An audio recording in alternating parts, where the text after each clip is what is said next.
আজকে আমার বাড়িতে আমার কিছু বন্ধু আসছে। অনেক দিন থেকে বন্ধুদের সাথে সেভাবে বসা হচ্ছে না, তাই ওরা আজকে আমার বাড়ি চলে আসছে।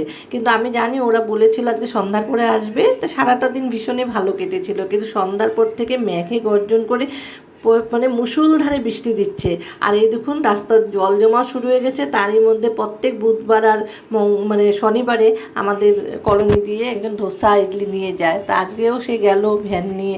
কিন্তু কী আর করা যায়, ওর থেকে আজকে আর ধোসা ইডলি কী করে কেউ কিনবে বুঝতে পারছি না।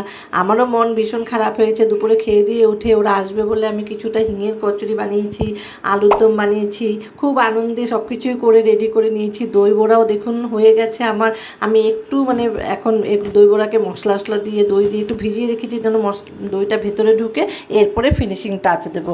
তাই সব কিছু রেডি করে ঘরও পরিষ্কার পরিচ্ছন্ন করে রান্নাঘর পুরো পরিষ্কার করে ফেললাম, বাসন ধুয়ে টুয়ে রেডি করে বসে আছি। মনটা খুব খারাপ লাগছে, জানি না ওরা কীভাবে আসবে। কিন্তু দেখুন আমার বন্ধুরা, যেহেতু ওরা কথা দিয়েছে এই দুর্যোগের মধ্যে, মানে প্রাকৃতিক দুর্যোগ যেটাকে বলে, সেই দুর্যোগের মধ্যে ওরা ঠিক সময় মতো চলে আসছে। একটু দেরি হয়েছে আসতে। ওরা যতটা আগে আসবে বলে ভেবেছিল যে অনেকক্ষণ বসবে, একটু গল্প গুজব করবো, যা মানে যেহেতু ওদের সাথে অনেক দিন থেকে আমার বসা হচ্ছে না।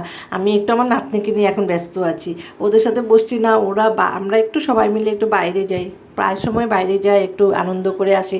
কিন্তু এখন আর হচ্ছে না, তাই ওরাও সব বন্ধ করে বসে আছে।